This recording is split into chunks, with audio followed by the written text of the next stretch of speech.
Good afternoon, everyone. Thank you so much for joining us tonight. We're glad to have you all on this webinar call. My name is Eleni Artemis. I'm an Assistant Director of Undergraduate Admission here at the University of Denver.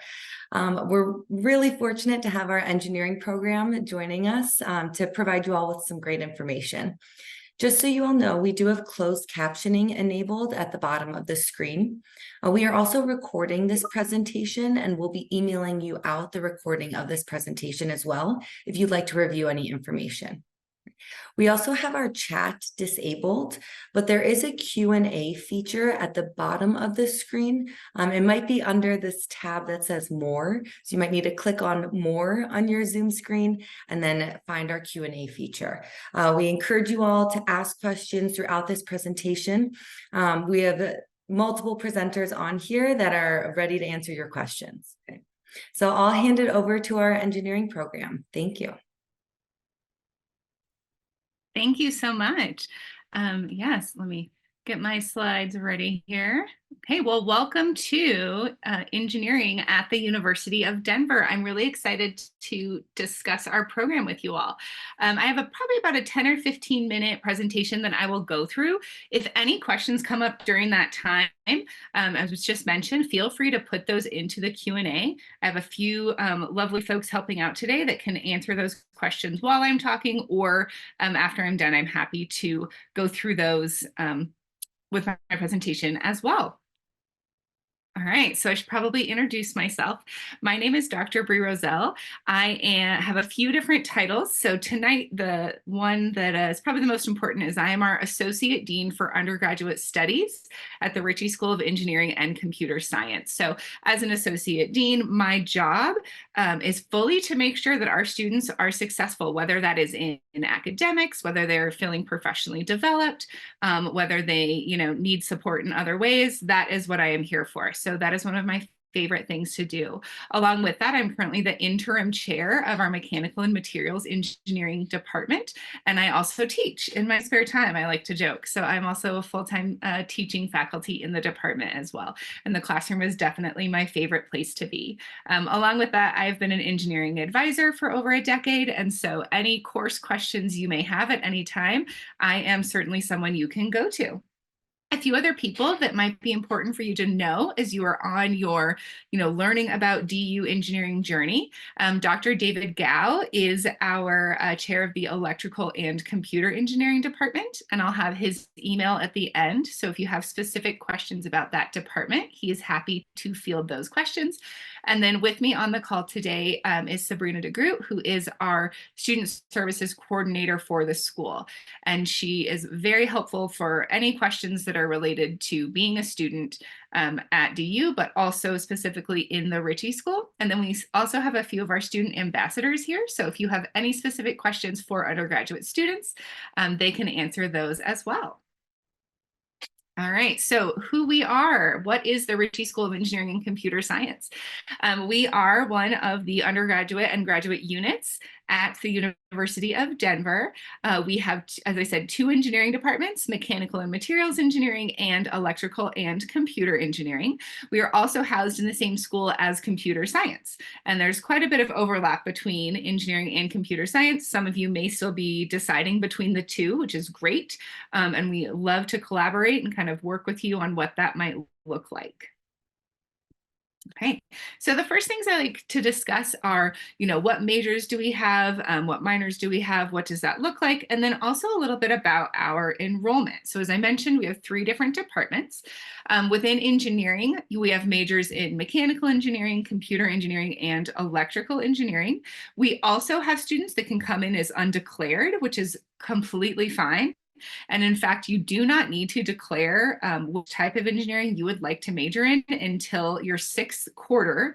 So to confuse things, we're on the quarter system, but it's basically the end of your second year. And I'll talk a little bit about how that is and what our curriculum looks like in order to make that a possibility. But the good news is you don't have to quite make that decision yet if you're interested in engineering but aren't sure exactly where you want to go. We give you plenty of time and plenty of experiences to make the best decision for you.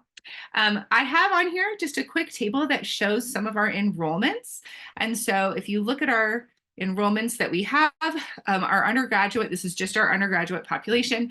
We're usually somewhere between 600 and 550 undergraduate students within the school. So a nice size, but not really overwhelming, which our students like. You can see that the most popular majors are computer science and mechanical engineering, and then there's a smattering of others in between.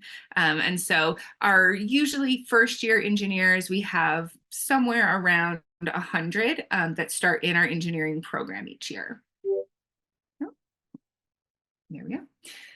Okay, the important thing that I really like to discuss initially is, why is engineering at DU going to look a little bit different? So I'm sure one reason you're interested in the University of Denver is because we have things like small class sizes, being more of a medium-sized university. And so I really like this chart because it breaks down, what does a small class size mean, right? At some schools, 100 students is a small class size in comparison. For us, that's certainly very large. So you can see from our bar graph here, and this data is similar.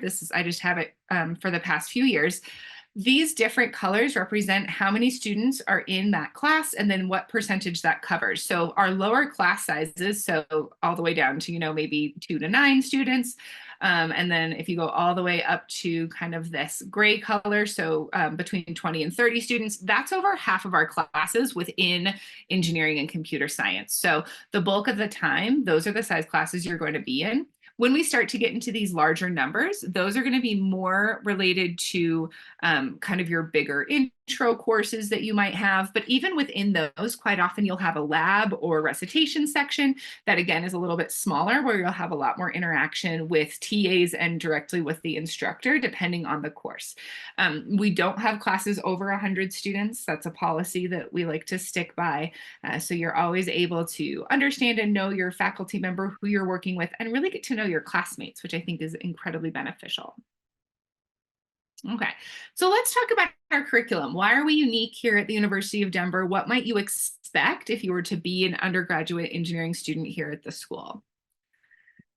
So the reason that you do not have to select a major until that last quarter of your second year is that we have what we call our kind of common engineering curriculum for our students for those first 5 quarters. And in that common curriculum, you're going to be gaining a lot of cool technical information. So like many other engineering programs, you'll be taking calculus, you'll be taking a year of physics, some chemistry, but also you start to take some of those engineering courses. So we start you with, introduction to engineering design. We have 2 courses in introduction to mechatronics, which is a really cool combination of electrical, mechanical, and computer engineering. And in those courses, you get to learn, what does it mean to be a mechanical engineer? What kind of work and projects could I be doing? And so it teaches you not only about engineering principles, but really about what engineering would look like as you pick your path. During your second year, you'll get some more of those basic engineering courses in either mechanics or electrical or computer side. And then this split right here is where we look at, okay, now that you have kind of decided what major you are in, where would you like to take your engineering degree? And this is where you'd specialize more in, for example, mechanical engineering, maybe the thermodynamics, fluid mechanics, statics, dynamics, material science side, versus on, let's say, the electrical engineering, you'll get into more advanced circuits, electronic systems, more like advanced digital design for computer engineering, those kind of things. And then we also do have, with our electrical engineering degree, a concentration in mechatronic systems. So what's very cool is then during your junior year, all of our engineering majors come back together for a junior design class called integration, and then again for their senior year for their capstone design projects. This is pretty unique. Quite often universities will keep, for example, all of their mechanical engineering students will do all of their design projects together. Well, all of our design projects are based on real world industry problems. Sometimes maybe our faculty will have some in their labs, but they're all systems that are going to be used in the real world by industry partners. You're working with folks that are part of companies. And so what's cool about that is think of a product, it's probably not just going to be all mechanical engineering systems. It's not going to be just electrical, just computer. It's probably going to be a combination of all of those. So by allowing our students as their seniors to come together and work as interdisciplinary teams, they're getting a much more robust real world experience about what it is like to work with folks who, have different knowledge of you and have really important knowledge that they can bring to the table. The pictures here on the screen are all different senior design projects being shown off by our students. So these are some really fun, complex systems that they get to work with.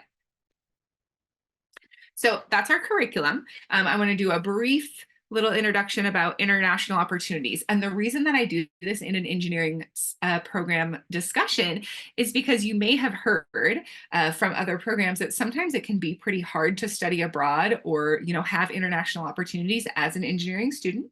And I am here to tell you that it is very possible.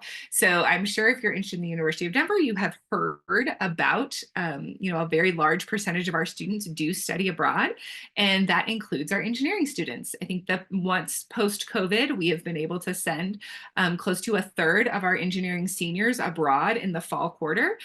We just had a bunch come back from really cool places, and they've been telling me all about it. And so this is a great way for our students to be able to study abroad, but still be within engineering. We also have a couple other opportunities.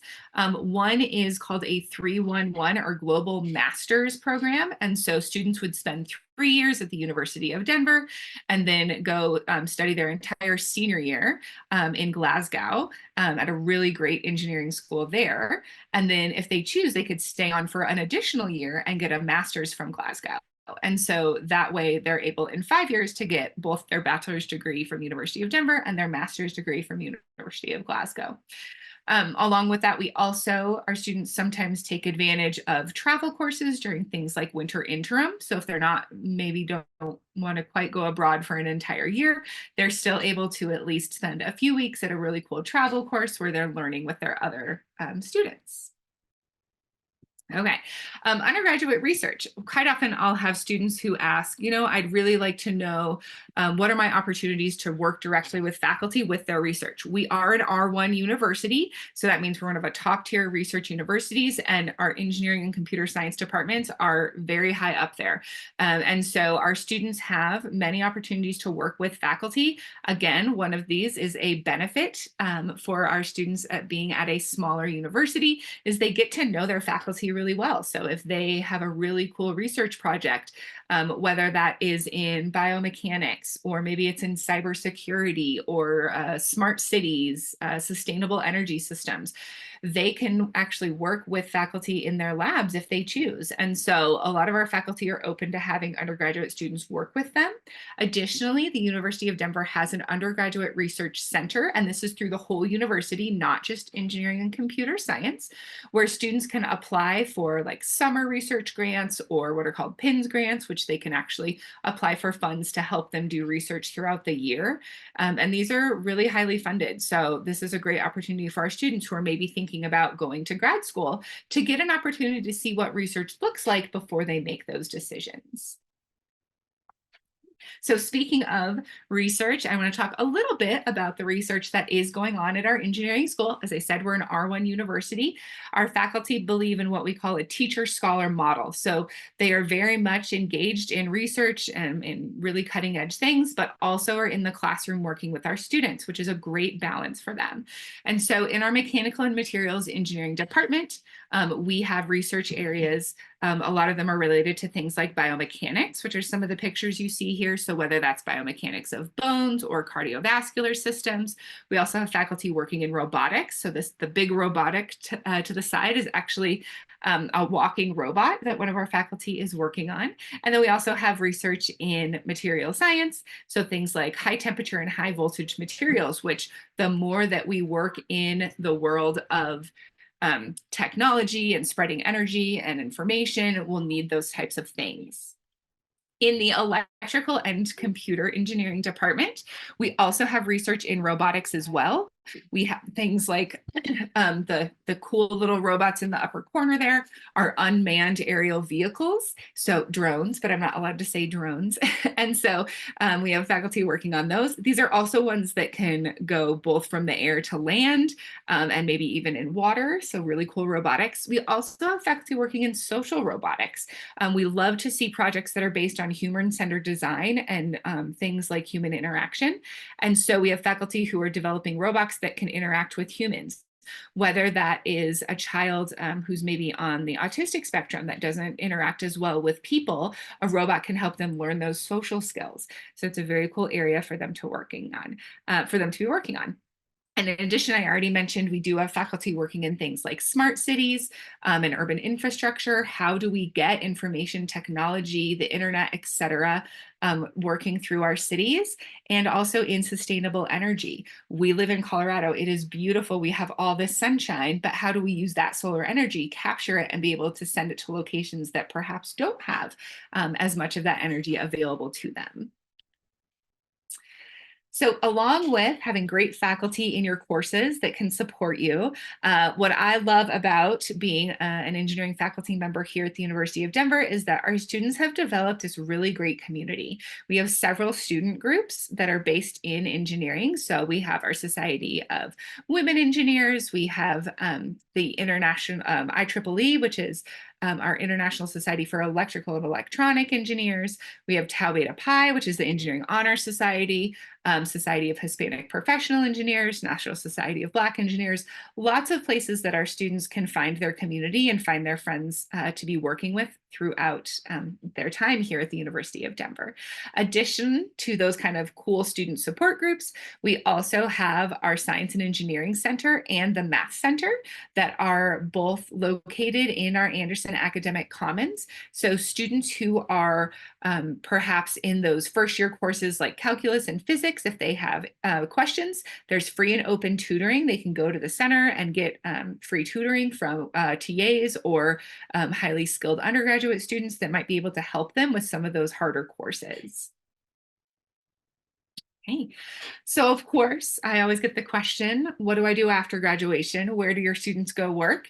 These are all examples, but clearly this is not an exhaustive slide of places where our students have had internships or jobs in the past few years. And so our students are getting placed at, these companies, many of which you've heard of, lots of fun startups, especially in the Denver area. And so the past few years, our career surveys have shown that all of our engineering undergraduate students that responded had either an internship or an undergraduate research experience while they were in school. And a lot of this has to do with the fact that we partner with the Career Center with STEM specific career counselors who are able to work with our students and teach them and kind of explain to them, when you're looking for a job in the STEM field, what do you want your resume to look like? How do you want to present yourself? And then of course, our students, because they have things like our interdisciplinary project courses, they're great for industry because they already know how to work with different people, to work in teams and develop these really great projects. Okay. Usually I don't have to sell the state of Colorado too much or our location, but it is a great place to be.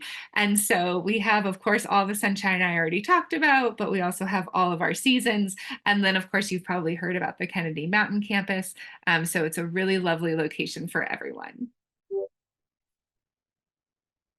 Okay, I'm going to leave this slide up just in case folks want to write down any of our contact information. But now I'd love to answer any questions you may have. So I think there's at least one in the Q&A. I'll pop that up. But as you have questions, please put them into the Q&A and either I will answer them or one of my other colleagues that is in this meeting will type in an answer as well. All right. Do engineering students have access to the telescope? That is a great question. So the telescope is run by the physics department, and many of our students work with the faculty members over there, whether, of course, taking the physics courses, but also some of our students might do something like an astrophysics minor. And in that case, they may be able to do some of those programs where they get to go work up on the telescope. It is quite a drive, right? Because it's all the way on the top of Mount Blue Sky, but it's very cool. All right. Engineering electives, any courses on automotive or aerospace engineering.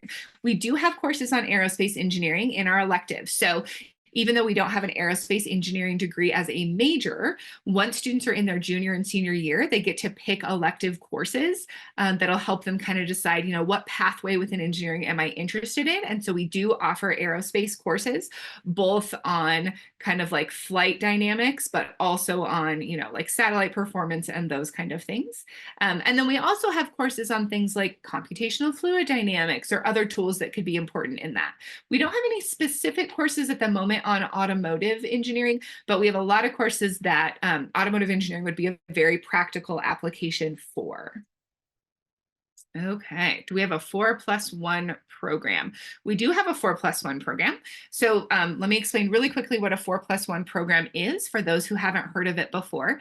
The idea of a 4+1 program is you do your undergraduate degree at University of Denver, and then during that you would apply for a graduate program at the same institution, and you actually start taking those graduate classes while you're still in your undergraduate program. And so yes, we absolutely do that in engineering. You can double count, is kind of the way I like to think of it, 2 of your classes that would count towards your bachelor's degree and then also towards your master's degree. And if you're ahead in your courses, you could take some additional master courses during your 4th year of study, and then have a few less to take during kind of that last year of your master's. You can do a 4+1 in any with any of our undergraduate degrees, and then also with any of our master's degrees. So even though our departments for our master's degrees are mechanical, electrical, and computer, for our bachelor's degrees, our master's degrees, we have all 3 of those. We also have a degree in bioengineering that our students can do as a master's, and also systems engineering. And so those are a little bit different, but very close. All right. What is our job placement rate? We are at 9. I'd have to look at the exact numbers for the past few years, but we're at about 95 or 96% of our students are placed in a job within their desired field within 6 months of graduation. And so I think DU's is a very similar rate, but I think engineering computer science has a slightly higher percentage, but it's almost 100%. All right. Are there internship opportunities in the local area that DU can help facilitate? So yes, I mentioned the Career Center, where we have STEM specific career advisors that are there to help. Along with that, they are facilitating opportunities for things like internships, job fairs, etc. And so lots of our students take advantage of either applying for internships through DU's career system, or attending our job fairs where they can specifically talk to different areas that folks would like to work with. We do have some students who do internships during the school year, and there's lots of different companies they could do that with. I've had students have co-ops with, Lockheed Martin, Aero Electronics, NREL, which is the National Renewable Energy Lab, lots of local locations, and then others that maybe choose to do things over the summer. And so some are local, but they could also be traveling for those as well. I just had a student walk in the other day and tell me they have an internship for Medtronic this summer that they're really excited about.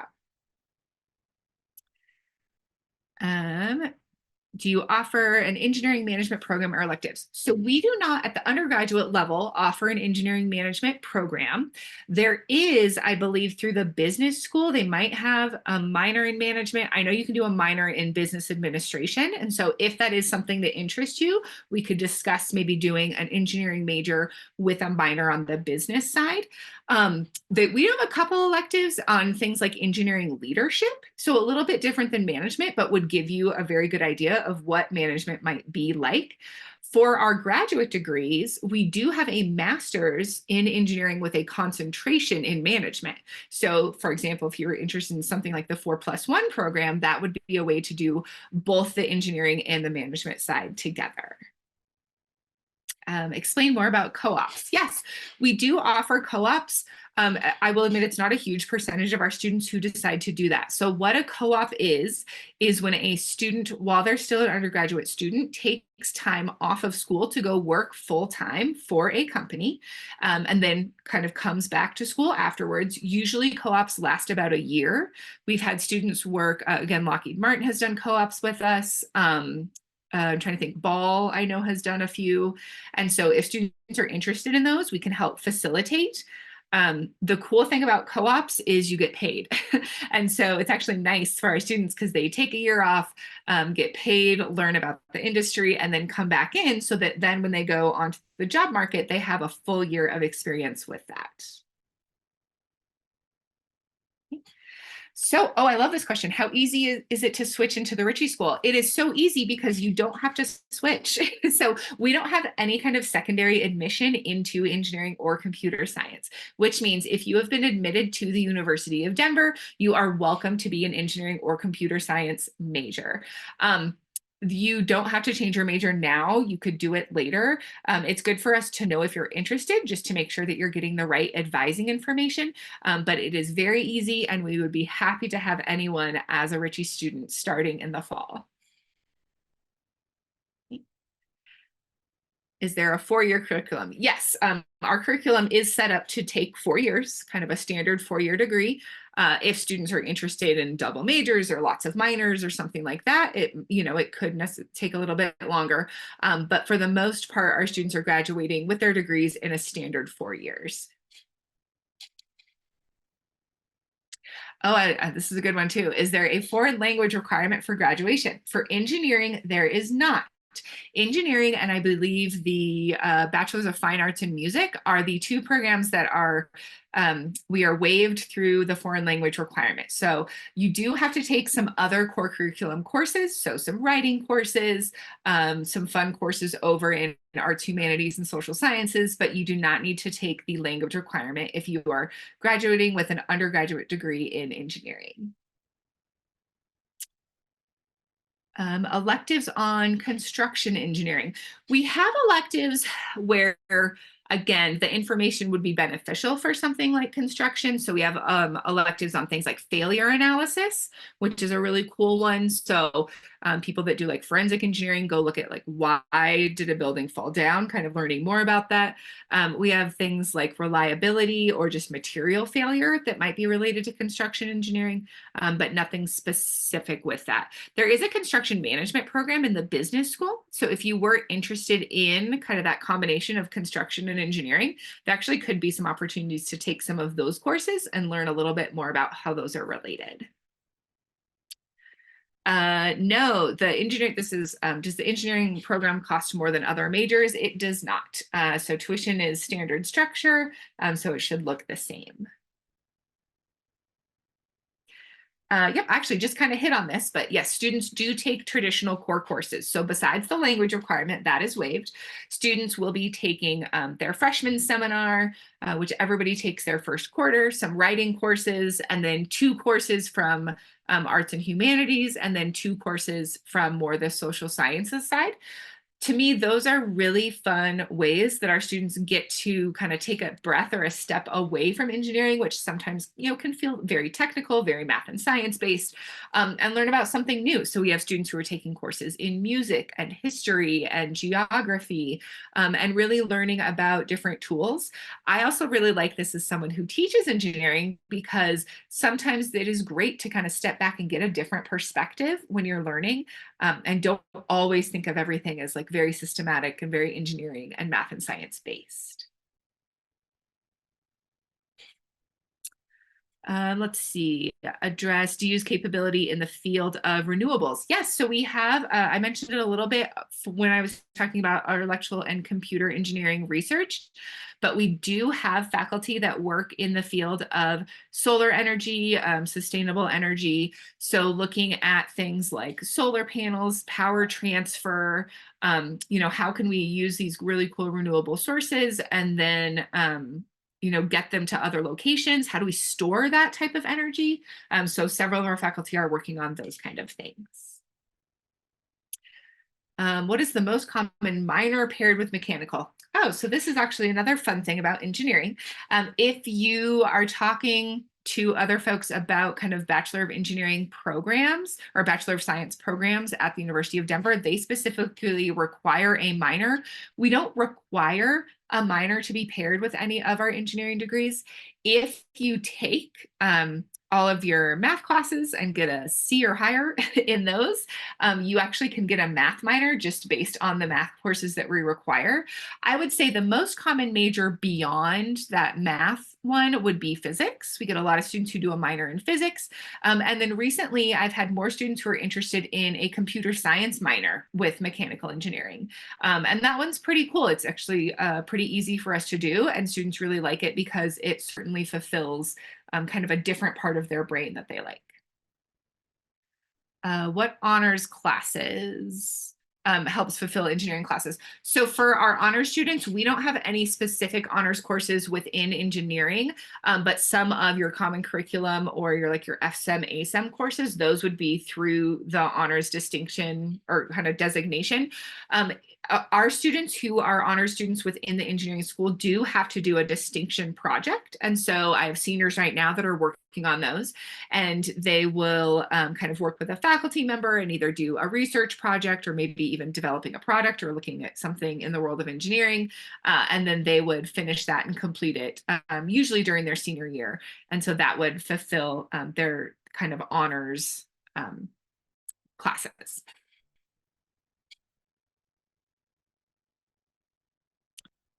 Okay, looks like a few folks are answering some of these. Is there a joint business and engineering program? There is nothing on the undergrad side that's official. That being said, as you know, we can always have engineering students take business classes and vice versa, or they could minor in one or the other. There is one of our 4+1s does allow our students to do a master's through the business school. It is not the MBA program it used to be, but you could do, I believe, like a master's in finance or marketing or one of those. So if you are interested in kind of a business and engineering, we could talk about doing like a 4+1. So it would be an undergrad in engineering and then a master's in one of the business programs. Is it hard to register for classes? It is not hard to register for classes because we make it pretty easy for everybody. The good news is where, you know, someone's asking, you know, oh, are all the classes I need going to fill up? No, because we know, especially with engineering students, it's really important for you to have specific courses. So for example, in the fall, all of our engineering students take Calculus 1 or, you know, wherever you are in math and chemistry. And so we make sure our engineering students can get into those courses. So we help you with that registration, especially the first time, and then you'll get used to, you know, kind of registering and working for it. Once you're in the engineering courses, there's no question. We always have plenty of room in our engineering courses, and we'll move, you know, classrooms if we need to make sure students can get into those when they want to. All right, what kind of lab equipment? That is a very broad question. So I'll kind of talk about a few different spaces. So a lot of times when you think of lab equipment, you might think of what would you use in like a chemistry lab or a physics lab. We certainly have plenty of that. But we also have cool things for our students to work with in the engineering side. So for example, our first year students right now are in a mechatronics lab. So they get to do things like build circuits or work with microcontrollers. So we have oscilloscopes and welding and all of that fun stuff. We also, I'm trying to think of like later in our mechanical series, we have wind tunnels our students get to use, heat transfers. We have a refrigerator, which doesn't sound cool, but it's really cool because I teach thermodynamics. We also have what we call our innovation lab or innovation space, which is full of like 3D printers, a laser engraver, a sewing machine. Think of it as like a making space that lots of our students should do. So that's just a snapshot. There's lots of other lab equipment, but those are some of the things that our students have access to. Let's see. Do you offer summer classes if you plan on doing a co-op so that you could still graduate in 4 years? That most likely no, we don't offer enough summer classes that you could make up an entire year of school in the summer, especially in engineering. Quite often, if our students are taking courses over the summer, they're going to be those core curriculum courses, maybe some of that math and science, but it's usually not engineering specific. And so if you wanted to kind of try to take summer classes and maybe make it up for that year of co-op, it would be kind of hard to do. Since a lot of our courses, so something like our integration, our junior design course, we can't offer that over the summer because we need to have a large group of students in order to have like our groups and all of that. let's see, how much hands-on teaching is there within the classes? It depends on the course. So I teach our Introduction to Engineering Design course. There's lots of hands-on. They're doing CAD, they are building things. There's, lots more in the first years. At some point, even in engineering, we do have to sit down and maybe listen to a lecture or two, but I think almost every course, I'm thinking of courses my other colleagues teach, have some sort of project. So whether that's a project where you're working in a lab in the class and building things, or maybe you are doing that outside of class and developing it. So there is hands-on experiences, but it's not all the time. But it's certainly something that we think about, especially because we know engineers really like that. Let's see, if you're not calculus ready by freshman year, will that extend your time? So if you have not taken calculus in high school, that's not a deal breaker. And so we do have students who come in and instead of taking calculus 1 their first quarter, maybe they're taking, we have kind of a trigonometry advanced algebra class that's like it's not officially pre-calculus, but it would kind of prep you for kind of getting ready for that engineering math. And so, looking at, you could still basically take that in the fall and then start calculus 1 in the winter and you wouldn't be behind. And that's usually what most of our students end up doing. We actually have our calculus program knows, or our math program knows, that calculus can be a real sticking point for students. And so they offer a lot of help. Whether that is through kind of like math calculus workshops that are part of the course. They have the math center. And so they really try to get students prepped for that. So I would say that most of the time, even if our students maybe aren't ready for calculus that first quarter, we can usually get you caught up, whether that's, as I said, taking kind of that trigonometry or advanced algebra class. Maybe you take a math class over the summer to kind of prep for your second year, but we'll usually get our students on track and have them kind of catching up with the math. What percentage of our incoming engineering students are generally African American? Our ends are small, so I don't know if I know the percentage off the top of my head. I would say probably less than 10%. So not a huge percentage, but something around there. Sorry, I don't know that number off the top of my head. Let's see, what is our acceptance rate for out-of-state female students into the program? So because we don't accept directly into our program, our acceptance rate would just match that of DU.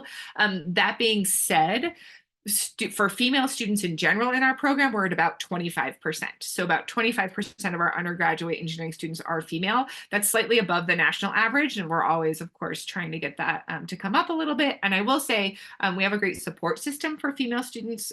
We have female faculty, myself included, who work with things like our Society of Women Engineers that try to do programming to really, empower our female students, but also to allow all of our students to be alloys for all sorts of, diversity within our students, because being an engineer means working with people with diverse backgrounds, diverse opinions, and that's how the best ideas are made. So that's really great. Let's see, if you were taking pre-calc your senior year, are you set up for calculus? Yes, I think there are quite a few of our students who have maybe not seen calculus besides pre-calc prior to their fall, and that's the standard. We're kind of used to that. And so it certainly wouldn't be an issue having a student that just has pre-calculus and then starts calculus in that fall. And then if you're feeling a little overwhelmed, that's where we would start to kind of work with whether that's the calculus workshops or the math center, and really trying to support you as you are learning more about that subject. Yes, so if you apply, regardless if you apply for as a mechanical engineering major, electrical, undeclared, you're all accepted into the program because you've been accepted into DU. And so it's not pre-engineering because there's no secondary admission. It just means that if you're accepted into DU and you are interested in engineering, we are happy to have you. Okay. So I think looking at my watch, we're actually over time. But thank you again so much for joining me today. Please feel free to send me an email or Dr. Gao if you're interested in electrical computer engineering. And we're happy to answer any more questions. We want to make sure that you know everything you need to know while considering the University of Denver. So thank you all so much. And yeah, let us know if we can help with anything else.